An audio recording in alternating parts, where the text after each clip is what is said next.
بسیں اس وقت اس اچھا ٹریک پہ علی چلیں اصغر گی. ارباب مزید صاحب، بھی یہ جب یہ بتائیے گا کہ جو یہ ہے ظاہر ہے پروجیکٹ انہینس ہوگا یہ تو اس وفاقی میں حکومت کا منصوبہ تھا اور صوبائی حکومت کے حوالے سے بھی ہم بات کرتے ہیں. بہرحال اس کی تکمیل میں مشکلات بھی آئی ہوں گی. کس قسم کی مشکلات کا سامنا کرنا پڑا وفاقی حکومت کو؟ پھر ظاہر ہے اس کے ٹریک کو لے کے جانا تھا. کراچی کے اندر بہت اہم جگہوں پر قبضہ مافیا ہے، قبضے بھی کیے ہوئے ہیں، تو کس قسم کی مشکلات رہیں اس دوران؟ آف کورس یہ تو اس گورنمنٹ کو بڑا کریڈٹ جاتا ہے، کیونکہ اگر ایک گورنمنٹ ماضی میں منصوبہ شروع کرتی ہے تو منصوبہ شروع کرنا اتنا مشکل نہیں ہے، مگر منصوبے کو اختتام پر پہنچانا اور اس کو پریکٹیکلی جو ہے وہ شیپ دینا، وہ یقیناً ایک بہت بڑی کامیابی ہے. اور اس منصوبے کو جو پہلے منصوبہ دیا گیا تھا ماضی حکومت کی جانب سے، اس میں کوئی 10 کلومیٹر تک جو ہے اس کا ٹریک ایکسٹینڈ بھی کیا گیا ہے. اس کی ڈیفینیٹلی اس کی نئی ڈیزائننگ کی ہوگی، اور اس کے علاوہ جو ٹریک ہے اس پہ جو تجاوزات تھی اس کو ہٹایا گیا. اس کے علاوہ آپ کو پتہ ہے کہ کراچی میں جو بجلی کا نظام ہے یا ٹیلی فون سوئی گیس، اس کی تاریں آپس میں کہیں کہیں جڑی ہوتی ہیں یا ان کی جو پلان نہیں ہوتا ہے، وہ بھی ایک بڑا جو ہے ایک مطلب رکاوٹ ہوتی ہے اس منصوبے کی تکمیل تک پہنچانے میں. تو پھر یہ ایک بڑی کوآرڈینیشن. اور میں آپ کو بتاؤں کہ پرائم منسٹر صاحب نے جس طرح کہا ہے کہ وہ سیاسی اختلافات اپنی جگہ پہ، مگر کراچی کے عوام کی بہتری کے لیے وہ سندھ حکومت کو کل بھی دعوت دی ہے، اور انہوں نے کراچی سرکل ریلوے کا جب سنگ بنیاد رکھا تو اس وقت بھی انہوں نے سندھ گورنمنٹ کو کہا کہ وہ ہم مل کے جو ہے کراچی کی بہتری کو آگے بڑھائیں، کیونکہ ڈیفینیٹلی ایک شہر کی بہتری اس میں ہے کہ اس کا ٹرانسپورٹ کا نظام جدید ہو. تو یہ مکمل طور پر ایک جدید ٹرانسپورٹ کا سسٹم ہے. تمام رکاوٹوں کے باوجود credit goes to Asad Umar صاحب جو وفاقی وزیر ہے، ان کو جاتا ہے. گورنر سندھ صاحب ہے، انہوں نے بڑا ایفرٹس لیا ہے، اور پرائم منسٹر صاحب نے اس کو بڑی پرسنلی لک آفٹر کیا ہے. تو یہ ساری چیزیں جہاں قانونی اگر کوئی پرابلم آ رہا ہے، کہیں ایسی دشواریاں آ رہی ہیں، ٹھیک. پھر ان کے ٹینڈر اور یہ اچھا ساری چیزیں جو ہے، اور پھر ارباب صاحب بسوں کا اس میں باہر اہم سے معاملہ یہ ہے امپورٹ کرنا، پھر ان کو کہ یہاں لانا، یہ ساری چیزیں سندھ حکومت بھی بار بار وعدے بھی کرتی رہی، دعوے بھی کرتی رہی کہ ہم ٹرانسپورٹ کا سسٹم دیں گے، لیکن وہ ناکام رہی. وجہ کیا ہے کہ سندھ حکومت یہ اپنے ہی عوام کے لیے اس قدر بے حس کیوں رہی اس سارے معاملے میں؟ دیکھیں، کسی بھی کام کو مکمل کرنے کے لیے جو لیڈرشپ ہوتی ہے، اس کا ایک ویژن ہوتا ہے کہ وہ عوام کی بہتری کے لیے اپنا کس طرح کام کرتی ہے. تو سندھ حکومت جو ہے اس کا جو خاصہ یہ ہے اس وقت کہ وہ کراچی کی عوام کے ساتھ ساتھ پورے سندھ کے عوام کے لیے بھی کوئی ایسا بڑا منصوبہ نہیں دے سکتی ہے، بلکہ مشکلاتوں میں سب سے زیادہ اضافہ ہوا ہے. تو آپ کو پتہ ہے، جیسے آپ نے خود بھی بتایا، جیسے گرین لائن ہے، جیسے اورینج لائن ہے یا یلو لائن ہے، اور دوسری اس طرح کی سندھ گورنمنٹ کے منصوبے ہیں. تو وہ سارے منصوبے انہوں نے اعلانات تو کیے، مگر پریکٹیکلی جو ہے ان کو کوئی بھی شیپ نہیں ملا ہے. اور یہ پہلا کراچی کا ایک جدید ٹرانسپورٹ کا نظام ہے جو پورے شہر کو کنیکٹ کرے گا، اور اس سے یقیناً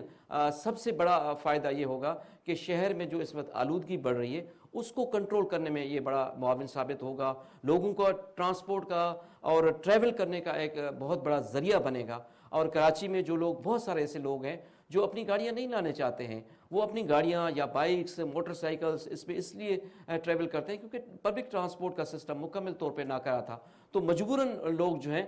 وہ اپنی بائکس پہ یا اپنی گاڑیوں پہ ٹریول کرتے ہیں. اب یہ جو اتنا جدید گرین لائن کا جو پروجیکٹ ہے، یہ جب پبلک کے لیے اوپن ہو جائے گا 25 دسمبر کو، تو یقیناً آپ دیکھیے گا کہ کراچی کی سڑکوں پہ جو ٹریفک ہے اس کا بہاؤ بھی کم ہو جائے گا، جس سے شہر میں آلودگی کا جو بڑھتا ہوا ایک فلو ہے اس کو بھی بڑی حد تک کم کرنے میں مدد ملے گی. سندھ حکومت یقیناً ایسا کوئی منصوبہ کراچی کے عوام کے لیے نہیں دے سکی ہے. آپ کراچی میں پانی کا مسئلہ دیکھیں، ٹرانسپورٹ کا مسئلہ دیکھیں، KCR کا منصوبہ دیکھیں، یہ سارے منصوبے کیوں تعطل کا شکار ہیں؟ وجہ یہ ہے کہ کمٹمنٹ نہیں ہے. اور یہ موجودہ حکومت جو ہے اس میں ایک کمٹمنٹ ہے پرائم منسٹر عمران خان کی سربراہی میں. وہ چاہتے ہیں کہ کراچی کے عوام کے جو مسائل حل ہوں، اور انہوں نے جو ہے ایک اپنی گہری دلچسپی کا اظہار کرتے ہوئے ایک پریکٹیکل شیپ میں جو ہے گرین لائن کا اتنا بڑا منصوبہ کراچی کے لوگوں کے لیے ایک تحفہ دیا ہے. میرے خیال میں یہ کراچی کی جو عوام ہے، کراچی کا جو عوام ہے، اس سے بڑا خوش ہے. اور ہر جو لوگ جو ہیں کراچی کے جو باسی ہیں وہ کسی بھی پولیٹیکل پارٹی سے ان کے affiliation who, but every body appreciated prime minister Imran Khan اور موجودہ حکومت کو کہ انہوں نے ایک منصوبے کو بھرپور انداز سے تکمیل تک پہنچایا ہے، جس سے یقیناً عوام کو فائدہ ہوگا. اور اس سے جب کراچی کا سسٹم جیسے یہ گرین لائن پروجیکٹ ہے یہ مکمل ہو گیا ہے، KCR کے منصوبے بھی کام شروع ہو گیا ہے، وہ بھی مکمل ہوگا، تو پورا کراچی کا جو سسٹم ہے ٹرانسپورٹ کا وہ مکمل طور پر چینج ہو جائے گا. جب یہ سسٹم چینج ہوگا تو یقیناً فارن انویسٹمنٹ وہ زیادہ اس شہر میں آئے گی. ٹورزم اس ایک بیک بون بن سکتی ہے. پرائم منسٹر صاحب اس پہ بھی ورک کر رہے ہیں. تو وہ جو ٹورزم کا جو ایک رجحان ہے وہ بڑھے گا، باہر سے لوگ آئیں گے، جیسے اس وقت دوسرے شہروں کی طرف جاتے ہیں. تو اب جب ٹرانسپورٹ کا نظام بہتر ہوگا تو یقیناً لوگ یہاں پر بھی آئیں گے، کراچی کو دیکھیں گے، کیونکہ کراچی میں بہت ساری ایسی چیزیں ہیں. تو یہ ٹرانسپورٹ کا جو نظام ہے جب بہتر ہوگا تو یقیناً اس کے فوائد نہ صرف شہر کو ملیں گے بلکہ آپ نیشنل لیول کے اس کے جو فوائد ہیں وہ بھی اجاگر ارباب صاحب بہت بہت شکریہ آپ کا، بہت بہت شکریہ آپ کا. یقینی طور پر کراچی پاکستان کی میں ریڑھ کی ہڈی کی حیثیت رکھتا ہے اور یہ ایک بہت بڑا منصوبہ ہے جو وفاقی حکومت نے کراچی کے عوام کو دیا ہے. یقینی طور پر سندھ حکومت کو بھی بہت سوچ بچار کرنی چاہیے اور سندھ حکومت کے جو نمائندے ہیں وہ باقاعدہ طور پر اس بات کو تسلیم کر رہے ہیں کہ وہ ابھی تک کراچی کو کوئی بڑا منصوبہ کم از کم اس حوالے سے ٹرانسپورٹ کے حوالے سے وہ دینے میں ناکام رہے ہیں. یہ اہم بات ہے حکومت کے لیے کہ حکومت اب جو ترقیاتی پروگرامز ہیں اس پر بھرپور توجہ دے رہی ہے. آج وزیر اعظم عمران خان نے میاں والی میں بھی ایک بڑے جلسے سے بھی خطاب کیا اور وہاں پر بھی بہت سے جو پروجیکٹس ہیں ان کا افتتاح کیا. اس موقع پر خطاب کرتے ہوئے وزیر اعظم عمران خان کا کہنا تھا کہ وہ تمام لوگوں سے بات کرنے کے لیے تیار ہیں لیکن ان لوگوں سے وہ کبھی بات نہیں کریں گے جنہوں نے ملک کا پیسہ چوری کیا ہے. بریک کا وقت ہوا چاہتا ہے، ایک بریک لیں گے.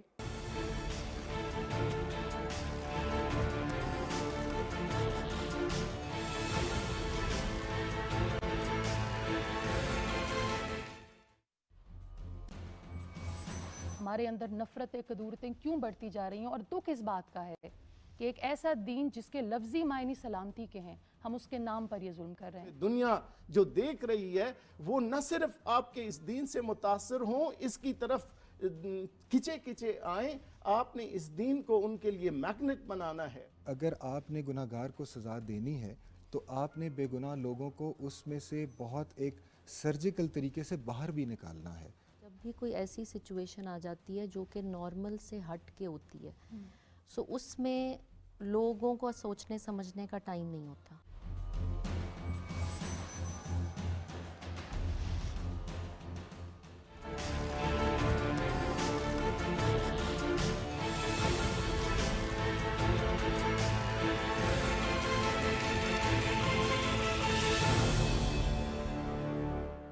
پروگرام میں ناظرین ایک بار پھر آپ کو خوش آمدید کہتے ہیں اور پروگرام کے اس مرحلے میں ہم بات کریں گے خیبر پختونخوا میں ہونے والے مقامی جو حکومتیں ہیں یا لوکل باڈیز انتخابات ہیں اس حوالے سے ہم بات کریں گے. خیبر پختونخوا میں اب نچلی سطح پر اختیارات منتقلی کا جو سلسلہ ہے وہ شروع ہو چکا ہے اور خیبر پختونخوا اضلاع میں 19 دسمبر کو بلدیاتی انتخابات ہو رہے ہیں. اس سلسلے میں ہم دیکھ رہے ہیں کہ جو امیدوار ہیں وہ ڈور ٹو ڈور کمپین بھی کر رہے ہیں، جلسے بھی کر رہے تھے اور بھرپور طریقے سے وہ کوشش کر رہے ہیں کہ اپنے ووٹرز کو کنونس کرنے کی کوشش کریں. مقامی سطح پر بتایا گیا ہے کہ جو مختلف سیاسی جماعتیں ہیں وہ اپنی ایڈجسٹمنٹ میں بھی ظاہر ہے کہ ایک دوسرے سے بات کر رہی ہیں، ایک دوسرے سے رابطہ کر رہی ہیں. لیکن اس دوران کچھ اور خبریں بھی آئی ہیں. جو حکمران جماعت ہے یعنی تحریک انصاف کی حکومت ہے وہاں پر بلور خاندان کے ایک اہم رکن غضنفر بلور نے وزیر اعلیٰ خیبر پختونخوا محمود خان سے ملاقات کی ہے، جس کے بعد عوامی نیشنل پارٹی کی جانب سے بھی اس پر مختلف بیانات سامنے آئے. غضنفر بلور نے تحریک انصاف میں شامل ہونے کا فیصلہ کیا، جبکہ عوامی نیشنل پارٹی کا کہنا ہے کہ وہ بہرحال سیاسی طور پر اتنے متحرک نہیں تھے۔ یہ یقینی طور پر خیبر پختونخوا کی سیاست میں ایک یقینی طور پہ نمایاں اور بڑی خبر ہے۔ کیا صورتحال ہے، کیا تیاریاں ہیں لوکل باڈیز کی، ان تمام معاملات پر بات کرنے کے لیے آج ہمیں جوائن کر رہے ہیں خیبر پختونخوا کے مشاہد جناب بیرسٹر محمد علی سیف۔ بیرسٹر صاحب بہت شکریہ آپ نے ہمیں اس گفتگو میں جوائن کیا۔ اگر مجموعی طور پر ہم آپ سے پوچھیں کہ کیا تیاریاں ہیں خیبر پختونخوا میں، یہ جو پہلا مرحلہ ہے بلدیاتی انتخابات کا، اس حوالے سے؟ جی بالکل، خیبر پختونخوا کے 17 اضلاع میں بلدیاتی انتخابات کی مہم بڑے زور و شور سے جاری ہے۔ 19 دسمبر کو انتخابات کا دن ہے، اور جہاں تک انتخابات کی سرگرمیوں کا تعلق ہے تو تقریباً تمام بڑی جماعتوں کے امیدوار میدان میں ہیں۔ سیاسی سرگرمیاں جو ہیں وہ اس بات کا بھی ان کی جو ایک پذیرائی اور جو اس میں دلچسپی ہے عوام کی، وہ اس بات سے بھی واضح ہوتی ہے کہ بہت بڑی تعداد میں آزاد امیدوار بھی الیکشن میں حصہ لے رہے ہیں، اور سیاسی جلسے، میٹنگز وغیرہ، کارنر میٹنگز اور جو بھی سیاسی اجتماعات ہیں وہ بھی بھرپور طریقے سے جاری ہیں۔ بیرسٹر صاحب، اس کے ساتھ ساتھ یہ ہم دیکھ رہے ہیں کہ یہ جو خبر آئی ہے، غضنفر بلور صاحب نے وزیر اعلیٰ خیبر پختونخوا سے ملاقات کی ہے، اس پہ ظاہر ہے کہ بڑا وہاں پہ بات ہو رہی ہے۔ کیا صورتحال ہے؟ کیونکہ عوامی نیشنل پارٹی تو کہتی ہے کہ وہ بہرحال اس طرح سے سیاسی طور پہ متحرک نہیں ہیں، لیکن بہرحال یہ خیبر پختونخوا کے حوالے سے ایک بہت بڑی خبر ہے، کیونکہ بلور خاندان کا عوامی نیشنل پارٹی سے بڑا ایک پرانا تعلق ہے۔ جاوید صاحب، بالکل غضنفر بلور صاحب نے کل وزیر اعلیٰ خیبر پختونخوا سے ملاقات کی، محمود خان صاحب سے، اور پاکستان تحریک انصاف میں شمولیت کا اعلان بھی کیا۔ جہاں تک عوامی نیشنل پارٹی کی اس بات کا تعلق ہے کہ وہ سیاسی طور پر غیر فعال ہیں، تو میں سمجھتا ہوں کہ اس بات میں حقیقت نہیں ہے، میں اس سے اختلاف کرتا ہوں۔ اس کی وجہ یہ ہے کہ غضنفر بلور صاحب الیاس بلور صاحب کے صاحبزادے ہیں، جو میرے خیال میں عوامی نیشنل پارٹی کی طرف سے سب سے زیادہ طویل مدت تک ایوان بالا کے رکن رہے ہیں، سینیٹر رہے ہیں۔ اس کے علاوہ غضنفر بلور صاحب جو ہیں وہ چیمبر آف کامرس کے صدر رہے ہیں، اور سیاسی طور پر اپنی تمام جو خاندان کی سیاسی سرگرمیاں ہیں اس میں وہ انوالو رہے ہیں۔ اس لیے یہ کہنا کہ سیاسی طور پر غیر فعال ہیں، یہ بالکل میرے خیال میں حقیقت پر مبنی بات نہیں ہے۔ البتہ ظاہر ہے کہ بلور خاندان کے لیے بھی، اور خاص طور پر عوامی نیشنل پارٹی کے لیے، یہ ایک بہت بڑا سیاسی جھٹکا اور دھچکا ہے، کیونکہ عین بلدیاتی انتخابات کی مہم کے دوران ان کے ایک اتنے اہم خاندان کے رکن، جن کو اگر سیاسی وارث کہا جائے بلور خاندان کا تو غلط نہیں ہوگا، کیونکہ بلور خاندان میں اب کوئی میل وارث جو ہے وہ رہا نہیں ہے۔ مجھے افسوس کے ساتھ یہ بات کہنا پڑتی ہے کہ بلور خاندان کے جتنے بھی وہ تھے مرد وارث تھے، غلام بلور صاحب کے صاحبزادے، وہ بھی انتقال کر چکے ہیں، بشیر بلور صاحب کے دونوں بیٹے انتقال کر چکے ہیں، اور یہ مطلب ایک افسوس کی بات ہے، لیکن حقیقت یہ ہے کہ اس وقت اور کوئی مرد وارث رہا نہیں ہے، تو وہی ہیں، غضنفر بلور ہی اس خاندان کو اس وقت ریپرزینٹ کر رہے ہیں۔ اور میں سمجھتا ہوں کہ اس بات سے ایک بات کا اندازہ ہوتا ہے کہ جو پرانی پارٹیاں ہیں، اور خاص طور پہ وہ جو موروثی سیاست کی علمبردار سیاسی پارٹیاں ہیں، جہاں پر چند خاندانوں ہی کا ہمیشہ قبضہ رہا ہے، شاید ان کا بیانیہ جو ہے اب عوام میں پذیرائی کھو چکا ہے، اور اسی لیے لوگ جو ہیں وہ پرانی پارٹیوں کو چھوڑ کر اب پاکستان تحریک انصاف کا حصہ بنتے چلے جا رہے ہیں۔ یہ ظاہر ہے کہ بیرسٹر سیف صاحب، تحریک انصاف کے لیے اس وقت بڑے چیلنجز ہیں، مہنگائی کا بھی ایک بہت بڑا چیلنج ہے، اور پھر دوسری طرف لیکن جب ہم صوبے میں دیکھتے ہیں تو خیبر پختونخوا کے اندر تحریک انصاف کی حکومت دوسری بار قائم ہوئی ہے۔ آپ کو لگتا ہے کہ یہ جو چیلنجز ہیں اس پر مرکز میں ظاہر ہے وزیر اعظم صاحب، ان کی کابینہ، آپ کی حکومت وہ قابو پا لے گی، اور پھر آنے والے الیکشن میں چونکہ لوکل باڈیز بھی ایک طرح سے جو آنے والے انتخابات ہیں اس کے لیے ایک ٹون سیٹ کرتے ہیں، تو آپ کو کمفرٹ ملے گا ان لوکل باڈیز سے بھی، اور پھر کچھ اور بھی اس طرح کے لوگ ہیں شاید خیبر پختونخوا کے اندر جو تحریک انصاف کی طرف دیکھ رہے ہوں آنے والے انتخابات میں؟ دیکھیں بلدیاتی انتخابات اور بلدیاتی نظام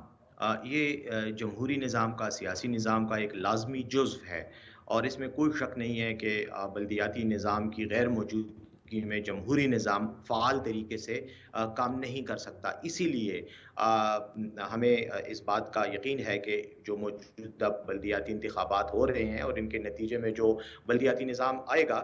تشکیل پائے گا، وہ جمہوری نظام کے استحکام میں ایک بہت فعال کردار ادا کرے گا۔ جہاں تک پاکستان تحریک انصاف کا تعلق ہے، میرے خیال میں اس بات کے بالکل ثبوت کے طور پر میں یہ بات پیش کر سکتا ہوں کہ وزیر اعظم عمران خان صاحب اور وزیر اعلیٰ خیبر پختونخوا محمود خان صاحب دونوں عوام کے مسائل سے بخوبی آگاہ ہیں، جس کا ثبوت یہ ہے کہ مہنگائی کا جو ایشو اس وقت پوری دنیا کو لپیٹ میں لے چکا ہے، اور میرے خیال میں دنیا کے طاقتور اور امیر ترین ممالک بھی مہنگائی کی اس طوفان کی زد میں ہیں، وہیں پر پاکستان میں بھی یہ مہنگائی کا طوفان ہے اور عوام کو معاشی مسائل درپیش ہیں۔ لیکن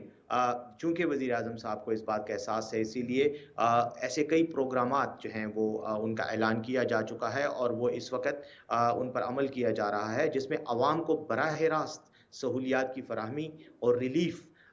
کا جو نقطہ نظر ہے اس کو پیش نظر رکھتے ہوئے اقدامات کیے جا رہے ہیں۔ جیسے مثال کے طور پہ احساس راشن پروگرام جو کہ ابھی حالیہ دنوں میں لانچ کیا گیا ہے، جس میں خوردنی اشیاء پر آٹا، دال، تیل اور گھی وغیرہ پر تقریباً 30% رعایت دی جائے گی اور عوام کو رعایتی نرخوں پر یہ اشیاء دستیاب ہوں گی، اور یہ اسی وجہ سے یہ پروگرام لانچ کیا ہے 120 ارب روپے کی مالیت سے، کہ عوام کو مہنگائی کی اس لہر کے دوران ریلیف دیا جائے۔ اس کے علاوہ جیسے کہ آپ جانتے ہیں نوجوانوں کو قرضے دینے کی اسکیم ہے، کسانوں کو قرضے دینے کی اسکیم ہے، بلا سود، بغیر سود کے قرضے دیے جا رہے ہیں۔ اس کے علاوہ ایجوکیشن پروگرام ہے جس میں تعلیمی وظائف دیے جا رہے ہیں ان طلباء کو جن کو مالی مشکلات درپیش ہیں۔ اس کے ساتھ ساتھ گھروں کے لیے قرضہ دیا جا رہا ہے، 30 لاکھ تک قرضہ جو ہے وہ بغیر سود کے دیا جا رہا ہے۔ تو میں یہ سمجھتا ہوں کہ یہ جو تمام پروگرامات ہیں ان کا بنیادی مقصد ہی ہے کہ یہ جو اس وقت عوام معاشی مشکلات کا شکار ہیں ان کو اس میں ریلیف دیا جائے۔ وزیر اعظم عمران خان صاحب نے حالیہ دنوں میں 8 دسمبر کو پشاور میں آ کر نیا پاکستان کارڈ متعارف کرایا اور لانچ کیا اور اس کا باقاعدہ اعلان کیا، جس کے تحت ان تمام اسکیموں کو یکجا کیا جائے گا تاکہ ایک کارڈ کے ذریعے لوگوں کو یہ سہولیات مل سکیں۔ تو میں یہ سمجھتا ہوں کہ مہنگائی تو ایک عالمی مسئلہ ہے جس کے اثرات پاکستان پر بھی مرتب ہو رہے ہیں، لیکن حکومت اپنی اس ذمہ داری سے بخوبی آگاہ ہے کہ چاہے مہنگائی ہو، جتنی بھی ہو، عوام کو جتنی ممکنہ سہولت فراہم کی جا سکتی ہے وہ فراہم کی جائے۔ تو یہ اقدامات اس بات کا ثبوت ہیں، اور میرے خیال میں ہر باشعور شہری اس بات سے واقعی آگاہ ہے، کیونکہ اگر آپ صرف صحت کارڈ ہی کی پروگرس کو دیکھ لیں تو اس وقت خیبر پختونخوا میں بھی اور ملک کے دیگر حصوں میں بھی جہاں جہاں پہ بھی یہ سہولت سے لوگ فائدہ اٹھا رہے ہیں، وہاں پر اس کے بہت یعنی مثبت اثرات لوگوں پر پڑے ہیں، کیونکہ وہ لوگ جو علاج بیماری کا نام سن کے جن کی روح کام جاتی تھی کہ علاج کے اخراجات کہاں سے آئیں گے، اب 10 لاکھ روپے تک ان کو بغیر کسی مسئلے کے یہ سہولت موجود ہے کہ وہ جائیں اور ہسپتالوں سے اپنا علاج کروائیں، اور بہت بڑی تعداد میں لوگ اس سے استفادہ حاصل کر چکے ہیں جس